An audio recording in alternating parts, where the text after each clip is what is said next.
कानन पेंडारी जू में विश्व शेर दिवस का आयोजन किया गया। ज्ञात हो कि विश्व में सर्वप्रथम विश्व शेर दिवस 10 अगस्त 2013 को दक्षिण अफ्रीका के बोत्सवाना राज्य के प्रसिद्ध फिल्म निर्माता एवं वन्यजीव संरक्षक डेरेक जोवर्ट एवं बेवली जोवर्ट के द्वारा मनाया गया, जिसका मुख्य लक्ष्य शेरों को उनके प्रकृति रहवास में संरक्षित करना था। जिसे देखते हुए कानन पेंडारी जू बिलासपुर में भी बड़े उल्लास के साथ विश्व शेर दिवस मनाया गया। और इस तरह विश्व में वर्तमान शेरों की संख्या की बात करें तो लगभग 20,000 व 2020 के अनुसार केवल भारत देश में 674 शेर उपलब्ध हैं। अगर इस दौरान कानन पेंडारी जू की बात करें तो वर्तमान में शेरों की संख्या 7 है।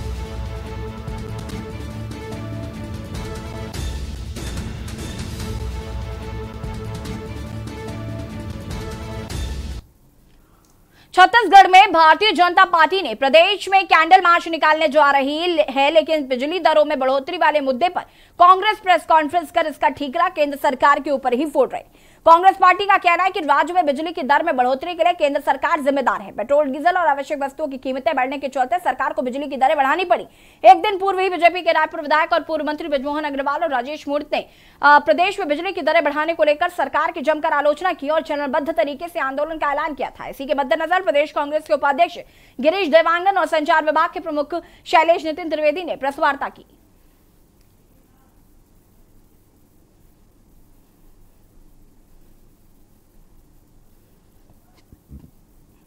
भारतीय जनता पार्टी के ये नेता बचा नहीं पा रहे और उसकी प्रतिक्रिया इस प्रकार से आ रही है। जहां तक बात 6% वृद्धि की है,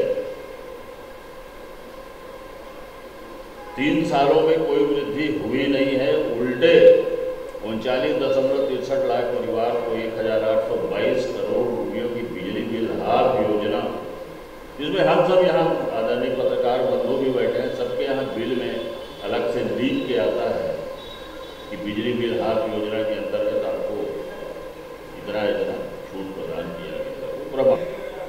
उसके बारे में गिरीश भैया बताएंगे, लेकिन 2-3 बातें उसके पहले कुछ आंकड़ों के साथ आप लोगों के आगे मैं रखना चाहता हूं।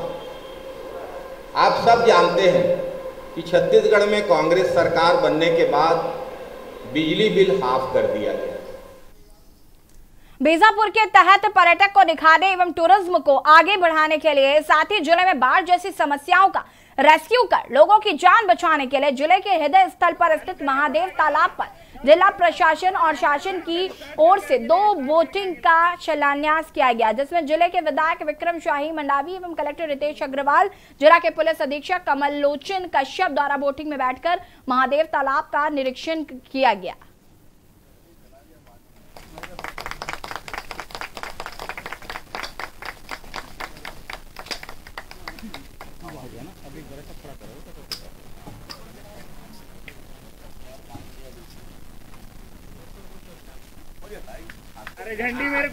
बाढ़ आपदा राहत की तरफ से ही है और इसका उपयोग जैसे पिछले साल जिले में बाढ़ थी तो उसको मद्देनजर रखते हुए ली गई है, ताकि जो बाढ़ग्रस्त इलाके हैं जहां से ग्रामीणों को सुरक्षित स्थान में लाना या जो मरीज हैं उनको सुरक्षित स्थान पे लाना, ये सब के लिए प्रयोग किया जाएगा। और जब नॉर्मल टाइम से उसमें इसके अन्य उपयोग भी किए जा सकते हैं। इसमें उपयोग करने के लिए अगर आम नागरिक इसमें अगर भ्रमण करना चाहेगा, इसमें किस तरह से दर या फिर प्रशासनिक तौर पे निःशुल्क है? आज अभी इसका टेस्टिंग हुआ है और इस पर हम सारे जो नियम बनाने हैं वो बनाएंगे। बेमेतरा नवोदय विद्यालय में चयन हेतु कोरोना गाइडलाइन का पालन करते हुए 10,000 बच्चों ने ऑफलाइन परीक्षा दी। नवोदय विद्यालय में चयन होने के लिए बच्चों ने ऑफलाइन परीक्षा दी। बेमेतरा जिले में 10,579 बच्चों ने परीक्षा के लिए रजिस्ट्रेशन करवाया। साथ ही पूरे जिले में 36 सेंटरों में बांटकर परीक्षा लिया जा रहा है। 5वीं उत्तीर्ण होने के बाद नवोदय विद्यालय में एडमिशन के लिए ऑफलाइन बच्चों ने परीक्षा दी। कोरोना गाइडलाइन के नियमों का पालन करते हुए सैनिटाइजर, मास्क, सोशल डिस्टेंसिंग का पालन व साफ सफाई के साथ बच्चों ने परीक्षा दी। वहीं सभी सेंटरों के नवोदय के प्रिंसिपल लक्ष्मी सिंह ने जाकर निरीक्षण भी किया।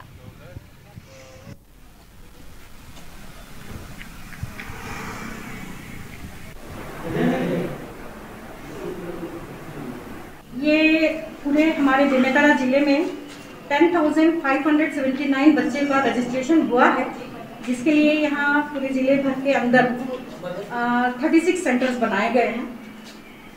हमारे कलेक्टर सर के मार्गदर्शन में ये ऑनलाइन परीक्षा, जिसमें कि बच्चों के द्वारा और शिक्षकों के सहयोग से ऑनलाइन रजिस्ट्रेशन हुआ था और इसमें कोरोना गाइडलाइन का पूरी तरीके से अक्षरांशतः फॉलो किया जा रहा है। सभी सेंटर्स में एक दिन पहले हम लोग सभी ने देखा था वीडियो कॉल करके कि सभी बिल्डिंग को सोडियम हाइड्रोक्लोराइड सैनिटाइज किया गया है। यहाँ पर जवाहर नवोदय विद्यालय का कक्षा 6वीं में प्रवेश के लिए जवाहर नवोदय विद्यालय द्वारा उच्चतर माध्यमिक विद्यालय बावनपुर परीक्षा सेंटर बनाया गया है। यहाँ 252 बच्चों की सीटिंग अरेंजमेंट है, जो कि कोविड-19 का पालन करते हुए हमने अरेंजमेंट किया है। सोशल डिस्टेंसिंग का पालन करते हुए मास्क लगवा करके और सैनिटाइजर उपयोग करते हुए, साथ ही हमने थर्मल स्कैनर का भी बच्चों को सुविधा प्रोवाइड करवाया। खबर बलरामपुर से है, जहां पर शंकरगढ़ महाविद्यालय में एक दिवसीय संगोष्ठी कार्यक्रम का आयोजन किया गया, जिसमें मुख्य अतिथि के रूप में संसदीय सचिव चिंतामणि महाराज उपस्थित थे। कार्यक्रम संत गहिरा गुरु और भारतीय परंपरा के विषय पर था, जिसे लोगों ने काफी ज्यादा पसंद किया, क्योंकि ऐसा कार्यक्रम सरगुजा संभाग के महाविद्यालय में पहली बार देखा गया था। मीडिया से चर्चा करते हुए शंकरगढ़ महाविद्यालय के प्राचार्य डॉक्टर अश्विन पांडे ने बताया कि कार्यक्रम का मुख्य उद्देश्य आधुनिक युग के लोगों को भारत की परंपरा को बताना है और उनके मूल्यों को समझाना है, और साथ ही में संत गहिरा गुरु की सोच और कार्यों को लोगों तक पहुँचाना है। और मेरे प्यारे बच्चों के गणमान्य सज्जनों,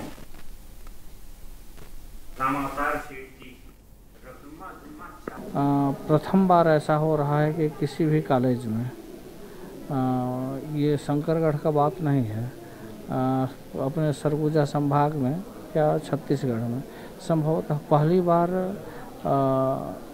पूज्य गहिरा गुरु जी पर चर्चा हुआ। उनके पूरा जो समाज के लिए जो उनके कार्य हैं, जिस पर विस्तार से चर्चा हुई। और यहाँ पर वक्त हो गया एक छोटे से ब्रेक का, ज्वाला हाजिर होता है।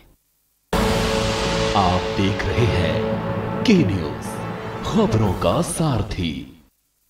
सुबह के लिए उड़ चला गैरों की ज़मीं पर, खुशबू अपने पन की ढूंढता।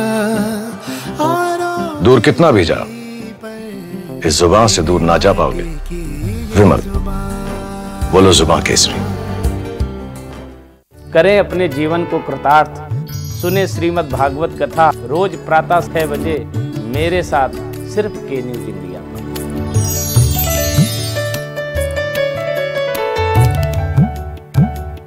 खुदी को आजमाया है तो ये अंदाज आया है, खुदी को आजमाया है तो ये अंदाज आया है। तुम में भी मैं हूं, शुद्ध प्लस पान मसाला। आप देख रहे हैं के न्यूज, खबरों का सारथी। ब्रेक के बाद एक बार फिर से आप सभी का स्वागत है और सीधे आपको दिल्ली ले चलते हैं, जहां पर विपक्ष कर रहा है लगातार प्रदर्शन। राहुल गांधी क्या कुछ कह रहे सुन लेते हैं। सांसदों की पिटाई की गई है, बाहर से लोगों को बुलाकर नीली वर्दी में डालकर सांसदों को धक्का मुक्की मारपीट की गई। और आप ये सवाल पूछ रहे हो कि स्पीकर को दुख हो रहा है, वाइस चेयरमैन को दुख हो रहा है। चेयरमैन की क्या जिम्मेदारी है? चेयरमैन की जिम्मेदारी हाउस को चलाने की है। चेयरमैन ने हाउस को पिछले दिनों में क्यों नहीं चलाया? स्पीकर ने क्यों नहीं चलाया? जो विपक्ष के दिल में बात है वो हम क्यों नहीं रख सकते हैं? इसका क्या जवाब है? मैं आपको बताता हूँ। जाइए। मैं आपको बताता हूँ, मैं आपको और हिंदुस्तान को बताता हूँ यहाँ हाउस में कौन किस प्रकार से विपक्ष को रोक रहा है। हिंदुस्तान के प्रधानमंत्री, भाइयों और बहनों, युवाओं, जो आप घर में बंद हो आज, जो आपके फोन में पेगासस है, आप सुनिए, हिंदुस्तान का प्रधानमंत्री इस देश को बेचने का काम कर रहा है। हिंदुस्तान का प्रधानमंत्री 2-3 उद्योगपतियों को हिंदुस्तान की आत्मा बेच रहा है। इसीलिए विपक्ष हाउस के अंदर ना किसानों की बात कर सकता है, ना बेरोजगारों की बात कर सकता है, ना इंश्योरेंस बिल की बात कर सकता है, ना पेगासस की बात कर सकता है। यह सच्चाई है। हिंदुस्तान का प्रधानमंत्री हिंदुस्तान को बेच रहा है। धन्यवाद।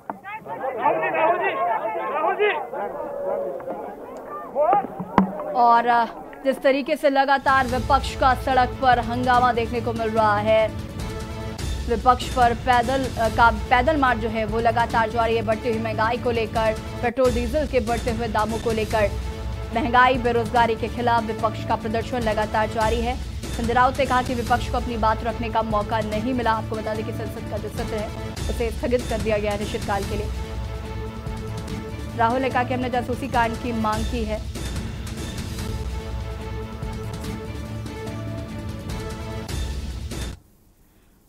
विपक्ष का सरकार के